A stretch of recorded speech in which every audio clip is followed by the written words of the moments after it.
Hello friends, once again welcome to my YouTube channel. So today here in this class we will discuss about the concept of multiple allele, blood group and RH factor. Okay, so here one by one we will discuss the multiple allele, blood group and RH factor in detail. Okay, so let's begin our today's class. So first of all blood group को जानने से पहले, RH factor को जानने से पहले, multiple allele को जानने से पहले ब्लड के क्या कंपोजिशन होते हैं ओके वो हम पहले जान लेते हैं. तो अल्टीमेटली जो हमारा ब्लड वॉल्यूम होता है, जो हमारा ब्लड होता है, it is form by mainly two things that nothing but blood cells and the second one is called as the plasma. Okay, plasma constitute 55% of the blood and 45% of the blood is consumed by or constituted by our blood cells. Okay, the blood cell include RBC, red blood cells, WBC, white blood cell, and our platelets. Okay, that is also called as the thrombocytes. Okay, तो thrombocyte, WBC and RBC को हम क्या बोलते हैं, वहाँ पे blood cells बोलते हैं, जो कि 45% ऑफ द ब्लड वहाँ पे वो रहते हैं. ओके, और अल्टीमेटली प्लाज्मा अल्टीमेटली 55% से वहाँ पे वो रहता है. Plasma itself form by number of factors, number of things से पर्टिकुलरली प्लाज्मा बना हुआ रहता है. तो अल्टीमेटली अगर मैं बात करूँ तो 90 to 92% of the plasma is form by our water molecule. Okay, and remaining 8% of 55% of plasma, वहाँ पे जो 7% जो होते हैं ना आउट ऑफ 8%, वहाँ पे प्रोटीन से बना हुआ रहता है हमारा plasma. Okay, protein molecule which such as वहाँ पे ग्लोबुलिन वहाँ पे है, एल्ब्यूमिन प्रोटीन है. Okay, the number of protein molecule are there inside that particular water molecule. और वहाँ पे गैसेस होते हैं, ऑक्सीजन, कार्बन डाइऑक्साइड गैस होते हैं, और वहाँ पे बहुत सारे ऐसे भी फैक्टर हैं जो अल्टीमेटली क्या होता है वहाँ पे वाटर मॉलिक्यूल में रहते हैं. ओके, तो ये पर्टिकुलरली वाटर मॉलिक्यूल वहाँ पे जो है हमारा, ओके, वहाँ पे जो गैसेस हैं, नाइट्रोजन गैसेस हैं, वहाँ पे हमारे ऑक्सीजन गैसेस हैं, वहाँ पे जो सॉल्युबल फॉर्म में जो है अंदर. ओके, जो एल्ब्यूमिन प्रोटीन है, ओके, जो वहाँ पे कार्बोहाइड्रेट के मॉलिक्यूल न्यूट्रिएंट्स वगैरह है जो डिजोल्व फॉर्म में है, ये सभी को हम क्या बोलते हैं, प्लाज्मा बोलते हैं. ओके, और अगर plasma if get combine with blood cells, उनको हम क्या बोलते हैं, वहाँ पे ब्लड बोलते हैं. ओके, तो ultimately blood itself it is a formed by our two main component, plasma and cells. Okay, और इस पर्टिकुलर प्लाज्मा से अगर हम फाइब्रोनोजन, ओके, जो कि ब्लड क्लॉटिंग फैक्टर है, अगर इनको निकाल दें तो जो हमें ऑप्टेन होता है उनको हम क्या बोलते हैं, सीरम बोलते हैं. ओके, तो let's go to the antigen antibody concept. Okay, तो antigen that nothing but, antigen क्या होता है, एंटीजन आप ऐसा समझिए कि ये क्या है, ये हमारा पर्टिकुलरली दुश्मन है. दुश्मन दैट नथिंग बट ये हमारे लिए क्या है, नॉन बेनिफिशियल फैक्टर्स हैं. ओके, तो antigen that nothing but the foreign substance that trigger the production of the antibodies. Okay, तो whenever body attack by any foreign invader, कभी भी अगर बॉडी किसी फॉरेन इन्वेडर से या फिर कभी फॉरेन पार्टिकल से अगर बॉडी इन्फेक्ट होती है, तो वो foreign particle which that enter in our body, that is considered as a antigen. और जैसे ही वो particular foreign invader, foreign antigen body में आता है, it stimulate the formation of antibody. Okay, it stimulates our immune system for the formation of antibodies. तो जो stimulate करते हैं हमारे इम्यून सिस्टम्स को फॉर द पर्टिकुलरली एंटीबॉडी को फॉर्म करने के लिए, उनको हम क्या बोलते हैं, that we call as the antigen. Okay, the antigen it is a foreign substance which triggers the production of the antibodies. Okay, now next one is that nothing but what is antibodies. Okay, antibody क्या होता है, antibody it is a substance, okay, which is produce to kill any kind of antigen. Okay, which is produce in response to antigen. Okay, why it is produce, okay, because antigen body में आया है, दुश्मन शरीर में घुसा है, दुश्मन शरीर में एंटर हुआ है, और उसको किल करने की ज़रूरत है. We need to kill that particular antigen. Okay, so for that killing purpose body में जो वहाँ पे सब्सटेंस फॉर्म होता है, उनको हम क्या बोलते हैं, एंटीबॉडी बोलते हैं. Okay, the substance which is produce in response to the antigen, और you can say that the substance which is produce inside the body for killing purpose of the antigen, that is called as the antibody. Okay, now next thing that nothing but what is the agglutination. Okay, क्योंकि हम term क्यों देख रहे हैं, क्योंकि मैंने यहाँ पे ब्लड ग्रुप पर्टिकुलरली कॉन्सेप्ट को मैं यहाँ पे आज बताने वाला हूँ. ओके, तो वहाँ पे ब्लड ग्रुप के एस्टिमेशन में, ब्लड ग्रुप के वहाँ पे एस्टिमेशन में, ब्लड ग्रुप के वहाँ पे डिटर्मिनेशन में, वहाँ पे एग्लूटिनेशन, वहाँ पे एक कॉन्सेप्ट वहाँ पे डन होता है। ओके, तो एग्लूटिनेशन मतलब क्या होता है? एग्लूटिनेशन ये क्या है? क्लम्पिंग है। Okay, clumping that nothing but it is a reaction between antigen and antibody. Okay, वहाँ जहाँ एग्लूटिनेशन मतलब क्या होता है? It is a reaction between antigen and antibody, उनको हम क्या बोलते हैं? एग्लूटिनेशन बोलते हैं। ओके, यानी कि the reaction, the mixing of the antigen with antibody. Okay, या फिर आप ऐसा भी बोलिए कि एंटीबॉडी का वहाँ पे एंटीबॉडी डिस्ट्रॉय करती है एंटीजन को। तो कैसे डिस्ट्रॉय करेगी? पहले उसको पहले हग करेगी वो। ओके, पहले उसको अपने पास लाएगी और बाद में अपने पास लाने के बाद क्या करती है? वो थोड़ा सा उसको वहाँ पे किल करती है। ओके, तो ultimately the reaction between the antigen and antibody that is called as agglutination. Okay, the clumping of red blood cells occur in some cases, okay, and in some cases do not. Okay, तो वहाँ पे antigen and antibody के वहाँ पे dependent है कि agglutination होगा या नहीं होगा। ओके, तो इट डजेंट मैटर, आपको बस ये स्टेटमेंट पता होना चाहिए कि एग्लूटिनेशन मतलब क्या होता है? It is a reaction between antigen and antibody that we call as agglutination. Okay, introduction की अगर ब्लड ग्रुप सिस्टम की अगर बात करूँ, okay, that nothing but introduction की अगर बात करूँ मैं ऑफ ब्लड ग्रुप, तो ultimately 35 blood group systems are recognized. Okay, and out of that the ABO blood group systems is most important out of that 35। Okay, जो कि blood group systems को बताने में बहुत ही उपयोगी है, बहुत ही इंपॉर्टेंट है। ओके, तो ABO ब्लड ग्रुप से हम क्या करते हैं? अपने ब्लड ग्रुप को डिटरमाइन करते हैं, अपने ब्लड ग्रुप को आइडेंटिफाई करते हैं। ओके, तो अल्टीमेटली यहाँ पे MN system also has a little importance, but ABO blood group जो होता है बहुत ही इंपॉर्टेंट होता है। Classification is based on the inherited antigenic substance. Okay, ये देखिए ABO ब्लड टाइप जो अल्टीमेटली मल्टीपल एलील का जो कॉन्सेप्ट होता है ना, यहीं से स्टार्ट होता है। तो ABO blood groups is an example of multiple allele.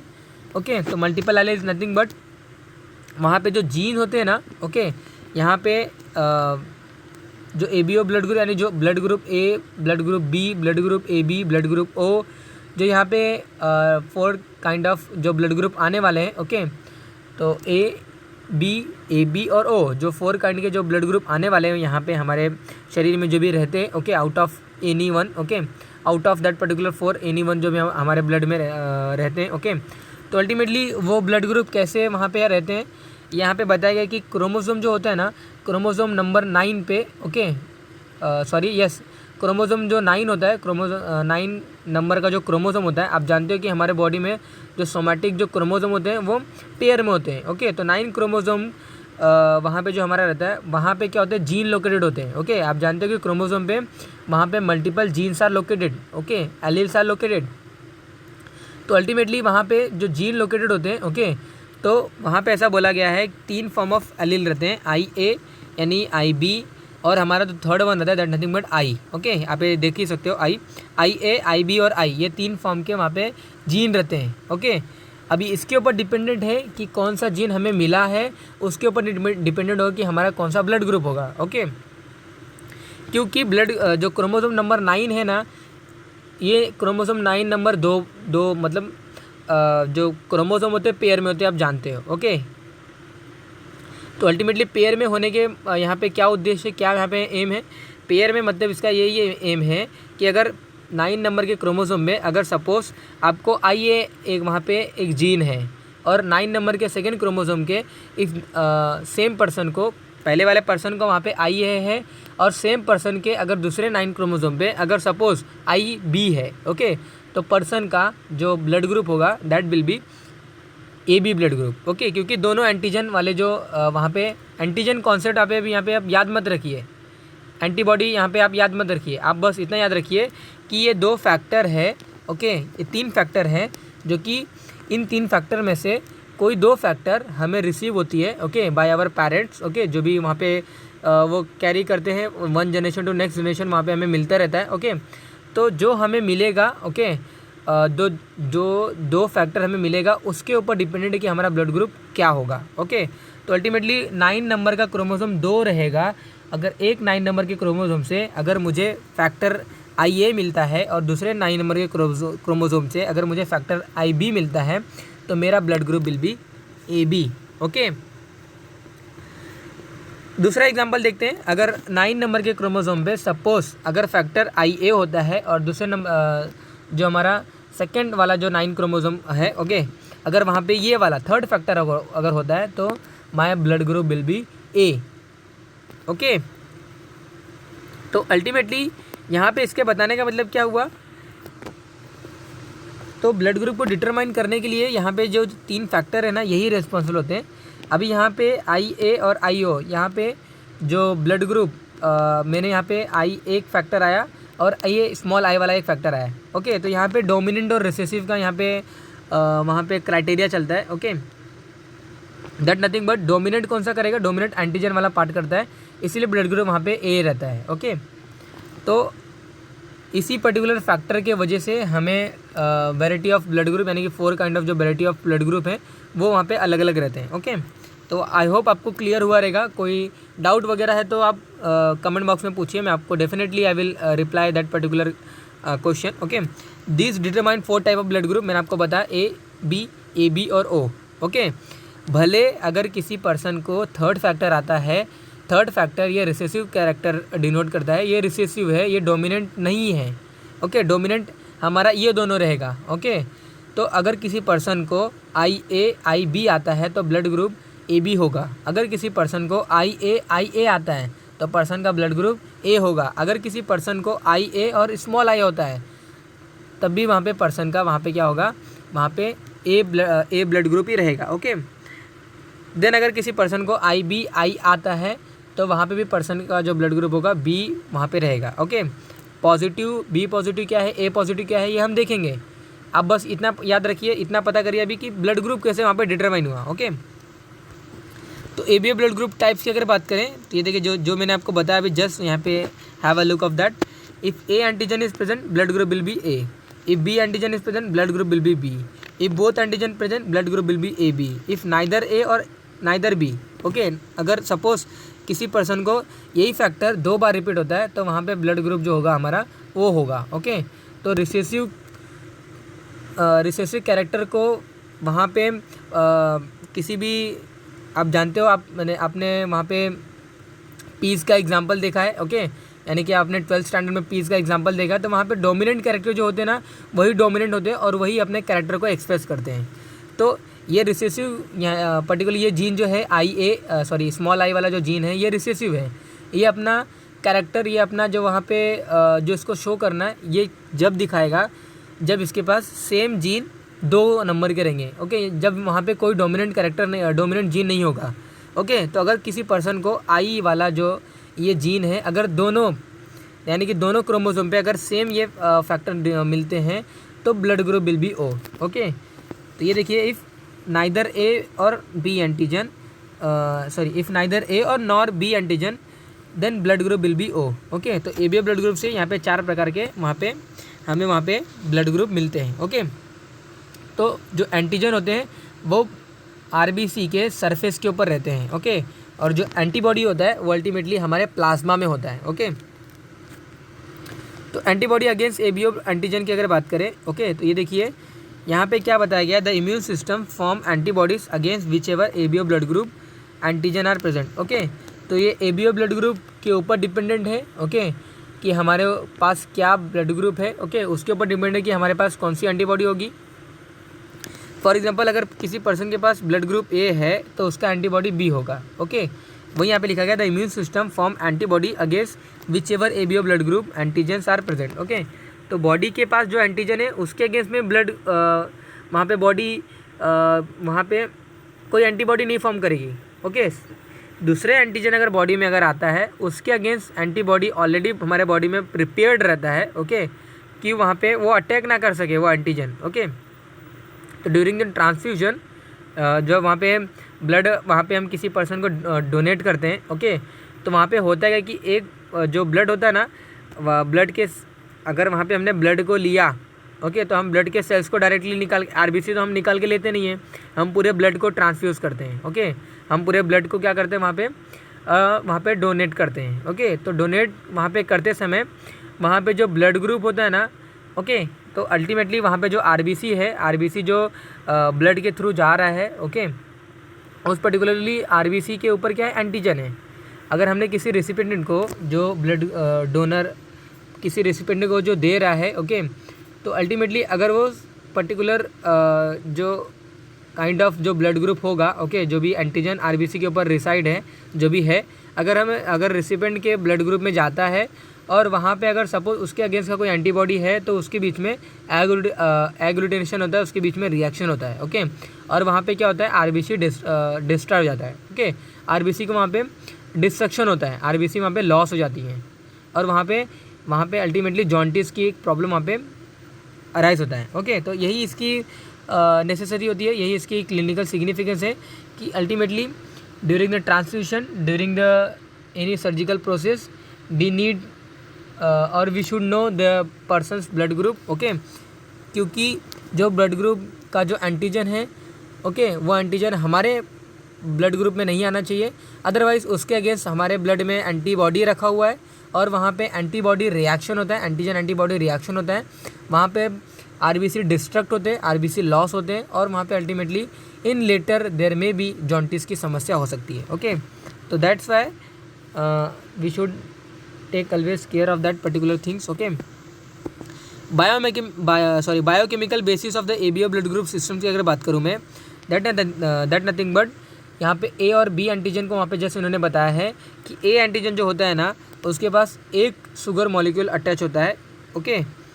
तो सपोज ये देखिए यहाँ पे उन्होंने बताया है the specificity of antigen based on the terminal sugar of carbohydrate, okay, the 1 or 2 terminal sugar added to H substance determine the blood group, okay.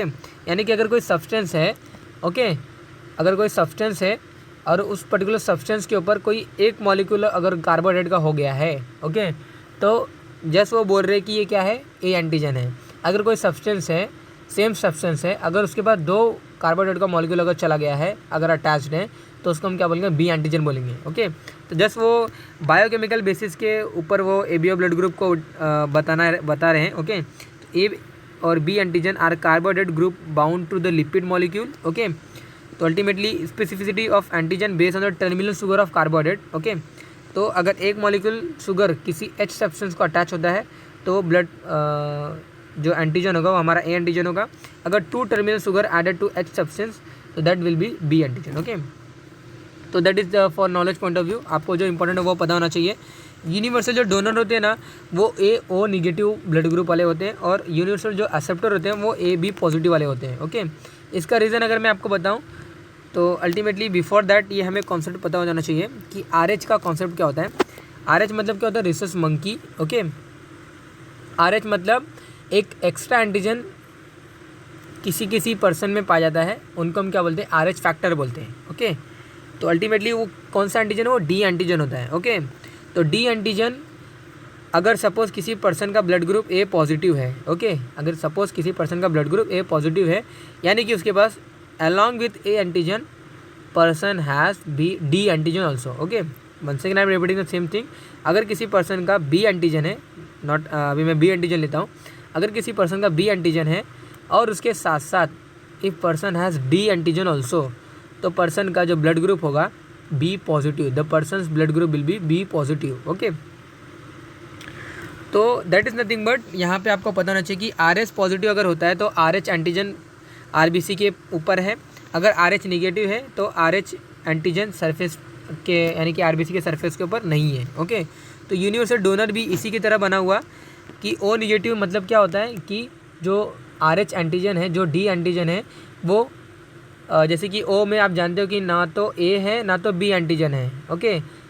और O negative that nothing but वहाँ पे कोई भी एंटीजन नहीं है, okay. वहाँ पे O negative that nothing but वहाँ पे D एंटीजन भी नहीं है, यानी कि तीनों जो एंटीजन है, कोई भी उसमें से अगर किसी ब्लड ग्रुप के सरफेस के ऊपर आरबीसी के सरफेस के ऊपर नहीं रहता है, तो उस पर्टिकुलर हम ब्लड ग्रुप को क्या बोलते हैं, O निगेटिव बोलते हैं। और O निगेटिव यूनिवर्सल डोनर इसीलिए है, ये किसी भी पर्सन को ब्लड दे सकता है, क्यों, क्योंकि इसके पास कोई भी एंटीजन नहीं है। तो जब तक बॉडी में कोई एंटीजन नहीं जाएगा किसी पर्सन में, ओके। सपोज़ मैं एग्जांपल लेता हूँ, सपोज़ मेरा ब्लड ग्रुप, हालांकि मेरा ब्लड ग्रुप O पॉजिटिव है, लेकिन अगर सपोज़ मेरा ब्लड ग्रुप O निगेटिव है और मैं अगर सपोज़ आपको ब्लड ग्रुप देता, अगर मैं आपको ब्लड डोनेट करता हूँ, ओके, सपोज आपका ब्लड ग्रुप ए पॉजिटिव है, या फिर आप कोई भी कंसिडर करिए, सपोज आपका ए पॉजिटिव है। ओके, तो ए पॉजिटिव ब्लड ग्रुप अगर आपका है और मैं आपको ब्लड ग्रुप दे रहा हूँ, मेरा ओ निगेटिव है और मैं आपको ए पॉजिटिव वाले को ब्लड ग्रुप दे रहा हूँ, सॉरी ब्लड डोनेट कर रहा हूँ। ओके, तो मेरा ब्लड जो ए पॉजिटिव के पास जाएगा तो वहाँ पे एंटीजन एंटीबॉडी रिएक्शन के लिए जो ए पॉजिटिव वाला जो बनता है उसके पास एंटीजन होना चाहिए, सॉरी उसके पास वहाँ पे एंटीजन आएगा तभी वो क्या करता है, रिएक्शन स्टार्ट करेगा। ओके, तो एंटीजन तो मैं सेंड नहीं कर रहा हूँ, मैं डोनर हूँ, मेरे पास एंटीजन होगा तभी तो जिसको मैं डोनेट कर रहा हूँ, जो रिसिपेंट है, जो लेने वाला है मेरे ब्लड को, ओके, उसके पास कोई तो वहाँ पे उसको कोई एंटीजन तो मिलना चाहिए मेरे तरफ से, तभी तो वो क्या करेगा, रिएक्शन फॉर्म करेगा। मेरे तरफ से कोई एंटीजन नहीं मिलता है, ना तो वहाँ पे फिर रिएक्शन होती है, ना तो वहाँ पे आरबीसी का डिस्ट्रक्शन होता है, ना तो हीमोलाइसिस होता है। ओके, और वहाँ पे आरबीसी का जो काउंट होता है वो मेंटेन रहता है, इसीलिए ओ निगेटिव को यूनिवर्सल डोनर बोला जाता है। अब ए बी पॉजिटिव को यूनिवर्सल एक्सेप्टर क्यों बोला जाता है, क्योंकि इसके पास ना तो वहाँ पे कोई एंटीबॉडी है किसके अगेंस्ट, ओके, और कोई एंटीबॉडी इसके पास है नहीं, दैट्स वाई कोई एंटीजन अगर इसके पास आता भी है तो वहाँ पे कोई एंटीबॉडी एंटीजन एंटीबॉडी रिएक्शन होगा नहीं। Okay, and that's why they are considered as the universal acceptor. Okay, तो आई होप आपको एक डाउट क्लियर हुआ रहेगा कि यूनिवर्सल डोनर और यूनिवर्सल एक्सेप्टर का मेन रीज़न क्या होता है। ए बी पॉजिटिव मतलब ए एंटीजन भी है, बी एंटीजन भी है और डी एंटीजन भी है, लेकिन कोई भी एंटीबॉडी नहीं है। ओके, कोई भी इनके पास एंटीबॉडी नहीं है। हाँ, अगर RH फैक्टर का कॉन्सेप्ट नहीं आता तो ए बी वाले जो ब्लड ग्रुप होते हैं उनको हम यूनिवर्सल एक्सेप्टर बोल देते हैं, लेकिन जैसे ही RH फैक्टर ये हमारे यूनिवर्स में आया, ओके, तो वहाँ पे कुछ लोगों के पास डी एंटीजन होने लगा, कुछ लोगों के पास डी एंटीजन नहीं था। ओके, तो जिसके पास नहीं था उनको हमने निगेटिव बोल दिया, उसके अगेंस्ट कोई एंटीबॉडी भले नहीं है, लेकिन जिसके पास नहीं हमने उसको क्या बोलते हैं, निगेटिव बोल दिया। अभी यहाँ पे जब से RH फैक्टर का जो कॉन्सेप्ट आया है वहाँ से पता चला कि किसी किसी के पास वहाँ पे डी एंटीजन यानी कि RH एंटीजन है। ओके, अगर सपोज ओ निगेटिव यानी कि वहाँ पे अगर RH फैक्टर का कॉन्सेप्ट नहीं आता तो ओ ब्लड ग्रुप को हम क्या बोलते हैं, यूनिवर्सल डोनर बोलते हैं। लेकिन जैसे ही RH फैक्टर का कॉन्सेप्ट आया वहाँ पे हमने, अगर सपोज RH फैक्टर का कॉन्सेप्ट नहीं आया, मैंने जैसा भी आपको बताया RH फैक्टर का कॉन्सेप्ट नहीं आता तो ओ ब्लड ग्रुप को हम क्या बोलते हैं, यूनिवर्सल डोनर बोलते हैं। लेकिन RH फैक्टर का कॉन्सेप्ट आया और वहाँ पे हमने बाद में उसको जो क्राइटेरिया है यूनिवर्सल डोनर और यूनिवर्सल एक्सेप्टर का हमने चेंज कर दिया। क्यों चेंज किया, अगर ओ ब्लड ग्रुप को हम यूनिवर्सल डोनर बोलेंगे तो ओ पॉजिटिव और ओ निगेटिव ऐसे दो काइंड के ब्लड ग्रुप बनेंगे, ओ ब्लड ग्रुप के दो काइंड बनेंगे। ओके, तो पॉजिटिव निगेटिव दो काइंड बनेगा और वहाँ पे पॉजिटिव के पास एंटीजन रहेगा। ओके, तो एंटीजन रहेगा इसके पास, और हम किसी रिसिपेंट को अगर कोई डोनर जिसका ब्लड ग्रुप ओ पॉजिटिव है, अगर किसी रिसिपेंट को अगर ब्लड देता है तो वो उसके साथ साथ एंटीजन भी उसके पास दे रहा है। ओके, तो एंटीजन देता है और अगर सपोज़ उसके अगेंस्ट बी एंटीबॉडी उसके अगेंस्ट अगर सपोज़ किसी पर्सन के पास है तो एंटीजन एंटीबॉडी वहाँ पे रिएक्शन होगी और वहाँ पे हीमोलाइसिस वगैरह होगा। ओके, तो ये आपको क्लियर होना चाहिए कि ए बी पॉजिटिव को यूनिवर्सल डोनर यूनिवर्सल एक्सेप्टर क्यों बोला गया, क्योंकि इसके पास कोई भी एंटीबॉडी नहीं है और कोई भी इसको ब्लड दे सकता है। अगर ए पॉजिटिव इसको ब्लड देता है तो भी चलेगा, अगर ए निगेटिव ब्लड देता है तो भी चलेगा। ए निगेटिव ब्लड देगा तो वहाँ पे एक एंटीजन होगा और वहाँ पे बी एंटीबॉडी होगी। Okay, antibody A B positive अगर किसी से ए पॉजिटिव बंदे से अगर ब्लड लेता है तो ए बी पॉजिटिव के पास क्या है, ए एंटीजन है, वहाँ पे डी एंटीजन है और बी एंटीबॉडी है। बी एंटीबॉडी अगर ए बी पॉजिटिव के बंदे में अगर आता है फिर भी वो कुछ नहीं करेगा, क्योंकि यहाँ पे वहाँ पे अल्टीमेटली कोई वहाँ पे तो once again I am repeating the same thing, थोड़ा सा रिवर्स हो गया। ओके, तो ए बी पॉजिटिव जो है यूनिवर्सल एक्सेप्टर है। ओके, तो इसके पास कोई एंटीबॉडी नहीं है कि वो किससे लड़ाई करेगा। ओके, जो ले रहा है उसके पास एंटीबॉडी होनी चाहिए तभी तो किसी एंटीजन के पास वो झगड़ा करेगा। ओके, तो ए बी पॉजिटिव के पास कोई वहाँ पे एंटीबॉडी नहीं है एंड दैट्स वाई वहाँ पे कोई झगड़ा वगैरह नहीं होता है और वहाँ पे कोई क्लम्पिंग या फिर वहाँ पे एग्लूटिनेशन वगैरह नहीं होता है और वहाँ पे हीमोलाइसिस वगैरह नहीं होती है। ओके, तो let's move on the next concept of the RH blood group. मैंने आपको जैसे ये बताया भी, तो RH जो फैक्टर है ना, इससे एक रिलेटेड एर्थ्रोब्लास्टोसिस फीटलिस एक बहुत ही इंपॉर्टेंट एग्जांपल आता है। RH फैक्टर का जो नेसेसिटी होती है ना, इसको पता करने के लिए एर्थ्रोब्लास्टोसिस फीटलिस एक एग्जांपल है। इसका एक एग्जांपल, इस एग्जांपल का मेन जो उद्देश्य, जो मेन एम है, यही है कि अल्टीमेटली अगर पर्टिकुलरली कोई अगर मदर है, अगर वो सपोज़ प्रेग्नेंट है और उसका जो ओम में, उसके अगर ओम में अगर कोई जो उसका बेबी है, उसका अगर RH पॉजिटिव ब्लड ग्रुप है, ओके, और जो मदर है, ओके, जो पर्टिकुलर बेबी को जो वो वहाँ पे नरिशमेंट वगैरह प्रोवाइड कर रही है, ओके, जो कैरी की है बेबी को, ओके, अगर सपोज़ उस वुमेन में RH निगेटिव है, तो ड्यूरिंग द फर्स्ट प्रेगनेंसी होता है क्या है कि आप जानते हो कि ड्यूरिंग द पार्चुरेशन बेबी का जो ब्लड ग्रुप, बेबी का जो ब्लड वेसल्स होते हैं ना, वो रप्चर हो जाते हैं और during the rupture of that particular blood vessels of the baby, वहाँ पे मिक्सिंग ऑफ द ब्लड होता है। Okay, mixing of the blood होता है विद देयर मदर। ओके, यानी कि बेबी का ब्लड और वहाँ पे मदर का ब्लड वहाँ पे मिक्स हो जाता है और अल्टीमेटली जो बेबी का जो RH पॉजिटिव यानी कि D एंटीजन होता है ना, ओके, वो अल्टीमेटली वहाँ पे हमारे मदर के ब्लड में आ जाता है। मिक्सिंग हुआ तो क्या हुआ, RBC एंटर हुआ ना, RBC के कुछ एकाक दो सेल मदर के बॉडी में आए रहेंगे, मदर के वहाँ पे ब्लड वेसल्स में आए रहेंगे। ओके, तो मदर के ब्लड वेसल्स में एक दो सेल नहीं आते, जैसे मैंने आपको एग्जांपल बताया, ऐसे बहुत सारे सेल है, मिलियंस ऑफ RBC रहते हैं। ओके, तो बहुत सारे RBC के मॉलिक्यूल, RBC के सेल हमारे मदर के अंदर आ जाते हैं during the parturition, during the delivery. Okay, तो उस पर्टिकुलर आ जाने की वजह से क्या होता है, अभी वो जो पर्टिकुलर RBC जो आया, बेबी का जो RBC आया, उस पर्टिकुलर RBC के ऊपर वहाँ पे क्या है, D एंटीजन है। ओके, और D एंटीजन क्या है, ये RH एंटीजन है और RH एंटीजन के खिलाफ बॉडी क्या करती है, RH एंटीबॉडी फॉर्म करती है। ओके, तो अल्टीमेटली RH एंटीबॉडी जो फॉर्म हो रहा है ना, वो हमारे मदर के अंदर बन रहा है। ओके, और RH एंटीबॉडी जो फॉर्म होता है वो प्लेसेंटा के बैरियर, यानी कि प्लेसेंटा जो बैरियर बना हुआ रहता है वो क्रॉस करके फीटस को अफेक्ट कर सकता है। ओके, तो नॉर्मल फर्स्ट प्रेगनेंसी में कोई तो वहाँ पे इफेक्ट नहीं हुआ फीटस को, लेकिन अगर दूसरी प्रेगनेंसी होती है तो वहाँ पे होता है कि मदर के ब्लड वेसल्स में वहाँ पे अगेंस्ट RH एंटीजन वहाँ पे अल्टीमेटली जो आया था उसके खिलाफ RH एंटीबॉडी फॉर्म हो चुकी है। ओके, और RH एंटीबॉडी फॉर्म होने के बाद जो नेक्स्ट अगर सपोज़ प्रेगनेंसी होती है और सपोज़ RH प्लस यानी कि RH पॉजिटिव का अगर वो फिटस रहता है, तो होता है कि जो RH एंटीबॉडी बनी हुई थी वो प्लेसेंटा को क्रॉस करके, ओके, प्लेसेंटा को क्रॉस करके वहाँ पे होता है कि वो फिटस के अंदर चले जाता है।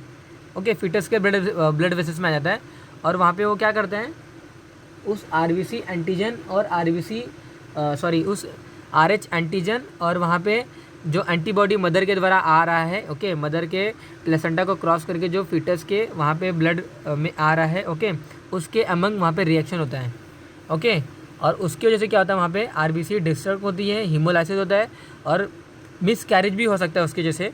ओके, उसके वजह से जो बेबी होता है वहाँ पे वो डाई भी हो सकता है, बेबी को जॉन्डिस भी हो सकता है, वहाँ पे haemolytic disease of the newborn HDN भी हो सकता है।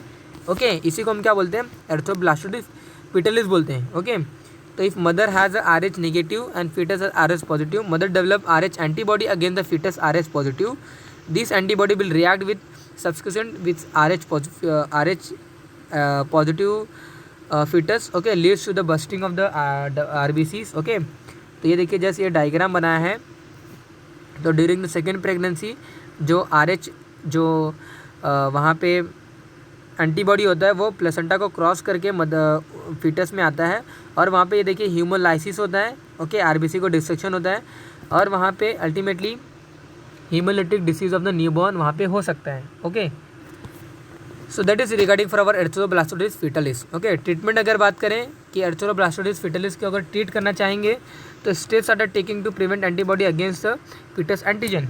ओके, तो अगर हमें पता है कि RH पॉजिटिव अगर फीटस है और RH नेगेटिव अगर मदर है, तो मदर के अंदर RH पॉजिटिव के अगेंस्ट कोई एंटीबॉडी फॉर्म ना हो, इसका हमें ख्याल रखेंगे। ओके, अगर कोई एंटीबॉडी वगैरह फॉर्म भी होता है तो बाय इंजेक्शन या फिर बाय आर्टिफिशियल मैनेजमेंट उनको हमें किल कर देना चाहिए। Okay, second thing, usually shot of RH antibody are given to mother with in 72 hour of delivery. Okay, तो यहाँ पे इसका मतलब क्या हुआ, usually a shot of RH antibody are given to mother with in 72 hours of delivery. Okay, तो just वो बता रहे कि ट्रीटमेंट है कि अगर हम RH एंटीबॉडी अगर देते हैं मदर को, ओके, तो वहाँ पे हो सकता है कि with in 72 hour of delivery, तो वहाँ पे हो सकता है कि वहाँ पे एर्थ्रोब्लास्टोसिस फिटलिस ना हो। ओके, ब्लड ट्रांसफ्यूजन यानी कि जो मदर का जो ब्लड है वो पूरे ब्लड को हम क्या करें, रिप्लेस करें एक नए ब्लड से। Okay, ABA blood group and RH factor determination by kit test. Okay, अगर इसको हम डिटरमाइन करें प्रैक्टिकली तो कैसे डिटरमाइन करेंगे, तो it is a method can be use for the blood group detection. Okay, the ABO and RH blood group system is based on the agglutination reaction. Okay, मैंने आपको अर्लियर बताया, it is a reaction between the antigen present on the red blood cells and antibody present in the serum. Okay, तो जैसे वो particularly practically तो हम demonstrate नहीं करेंगे, लेकिन वो प्रैक्टिकल होता क्या है, वो कैसे होता है और क्या होता है उसको मैं आपको ज़रूर बताऊँगा। तो ये देखिए क्या क्या थिंग रिक्वायर होती है फॉर द एस्टिमेशन और for the detection of the blood group. तो एंटी-A सीरा, एंटी-B सीरा, एंटी-RH-D सीरा, cavity slide, mixing stick, blood Lancet और स्प्रिट। यानी कि स्प्रिट से हम पर्टिकुलरली पहले क्या करेंगे, एक एरिया को वहाँ पे अपने रिंग फिंगर को वहाँ पे क्लीन करते हैं। ओके, क्लीन करने के बाद उसको हम पहले एंटीसेप्टिक या फिर वहाँ पे डिसइंफेक्ट करते हैं और वहाँ पे फिर लैंसेट के थ्रू क्या करते हैं, उसको प्रिक करते हैं। प्रिक करने के बाद जो ब्लड आता है ना, उस पर्टिकुलर एक एक ब्लड जो वहाँ पे ड्रॉप होते हैं उसको हम ऐसे 4 रो में हम कलेक्ट करते हैं। ओके, ये देखिए हम 4 रो में से उसको पहले लगाते हैं और लगाने के बाद हम क्या करते हैं, ये हमारा ऐसा सैंपल रहता है। ओके, तो अल्टीमेटली यहाँ पे जैसे बताने के लिए यहाँ पे 4 ऐसे टोटल 16 ड्रॉप वगैरह लिया है, ऐसा किसी पर्सन का लिया रहता है, बस किसी पर्सन का एक लिया जाएगा और इनके थ्रू हम पता करते हैं कि पेशेंट का कौन सा ब्लड है। ओके, तो अल्टीमेटली ये जस्ट आपको बताने के लिए लिया गया है। Again I am repeating the same thing. तो सपोज़ किसी पर्सन का ब्लड ग्रुप हमें डिटेक्ट करना है, तो उसने क्या किया, अपने लैंसेट के थ्रू हमने प्रिक किया और एक एक ड्रॉप को हमने रो वाइज यहाँ पे इसको लगा दिया। ओके, तो ये जैसे एग्जांपल के मैंने आपको ये फर्दर 3 स्लाइड ये मतलब ये 3 रो मैंने आपको दिखाया है। ओके, तो अल्टीमेटली अगर ओके, तो मैं क्या करता हूँ, थोड़ा सा आपको रिवर्स कर देता हूँ। मैं 4 आदमी लिए, ओके, यानी कि कोई 4 पर्सन है और चारों पर्सन के मैंने 4-4 ड्रॉप यहाँ पे अलग अलग लिए हैं। ओके, और चारों पर्सन के मुझे ब्लड ग्रुप डिटेक्ट करना है। ओके, तो चारों पर्सन के मैंने 4-4 ड्रॉप ब्लड यहाँ पे कलेक्ट किया है और ये एज स्पेसिमिन एज वहाँ पे मेरा ब्लड ग्रुप है। ओके, पर्सन का अलग अलग ब्लड ग्रुप है, सॉरी ये पर्सन का अलग अलग ब्लड वहाँ पे ये ड्रॉप है, उसको पता करने के लिए जैसे ये रखा गया है। ओके, ज़रूरत किसकी है, बाकी तीनों की है।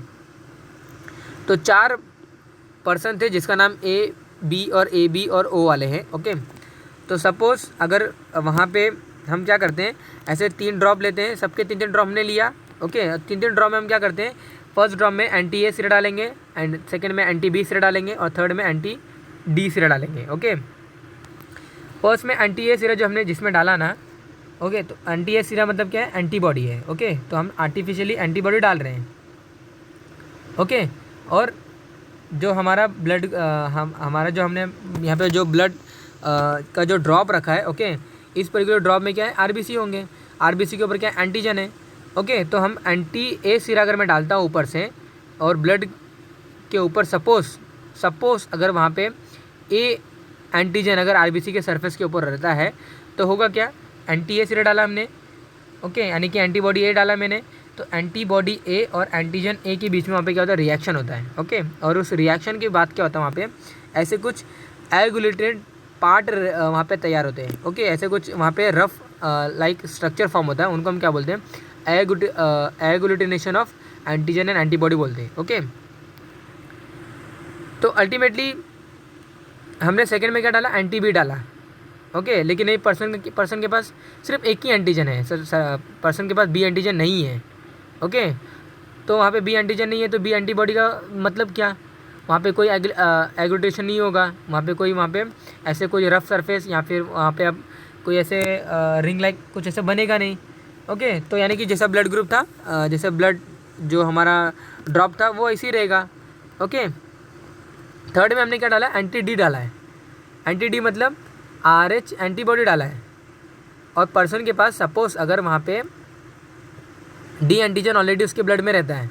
ओके, यानी कि डी एंटीजन एक extra antigen along with A antigen अगर RBC के सरफेस के ऊपर रहता है, तो वहाँ पे क्या होगा, डी एंटीजन का रिएक्शन डी एंटीबॉडी के साथ होता है। ओके, उनको हमने क्या बोला है, एंटी RH बोला है। ओके, एंटी डी बोला है।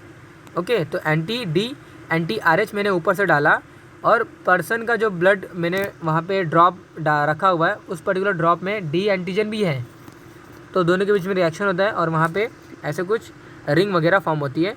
तो उससे हम डिटेक्ट करते हैं कि वहाँ पे पर्सन का कौन सा ब्लड ग्रुप है। पर्सन का एग्लूटिनेशन कहाँ हुआ, फर्स्ट में हुआ, सेकंड में हुआ, यानी कि ए एंटीजन है और डी एंटीजन है, बी एंटीजन नहीं है, तो पर्सन का ब्लड ग्रुप क्या होगा, ए पॉजिटिव होगा। ओके, इन दैट सेम में ये तीनों प्रकार भी ऐसे बताए गए हैं कि यहाँ पे जो रिएक्शन होता है एंटी बी और बी एंटीजन के साथ रिएक्शन होता है, और डी एंटीजन और एंटी डी के साथ वहाँ पे रिएक्शन होता है, और पर्सन का जो ब्लड ग्रुप होता है बी पॉजिटिव होता है। ओके, इन दैट सेम में यहाँ पे तीनों के साथ वहाँ पे रिएक्शन होता है, यानी कि डी एंटीजन के साथ भी होता है, बी एंटीजन के साथ भी होता है, और ए एंटीजन के साथ भी होता है, इसलिए पर्सन का जो ब्लड ग्रुप होता है वो ए बी पॉजिटिव होता है। ओके, यहाँ पे किसी के साथ नहीं होता है, इसीलिए यहाँ पे जो पर्सन का जो ब्लड ग्रुप होता है ये ओ निगेटिव होता है। ओके, तो ये देखिए प्रोसीजर बताया इन्होंने कि डायंगल द हैंड डाउन। ओके, आपको हाथ नीचे थोड़ा सा से हैंग आउट करना है, clean finger with alcohol with spirit, sterile Lancet, and वहाँ पे आपको फिंगर टिप पे उसको प्रिक करना है। ओके, एंड ब्लड को कैविटी, ब्लड की जो कैविटी है स्लाइड में, ओके, उसके अंदर आपको एक ड्रॉप अपना डालना है, and add 1 drop of anti serum. Okay, and mix the blood with anti सीरा, आपको एप्लीकेटर स्टिक से उसको मिक्स करना है, and observe the agglutination. Okay, तो ऑब्जर्व आपने किया, आइए देखिए आपके रिजल्ट यहाँ पे बताया है।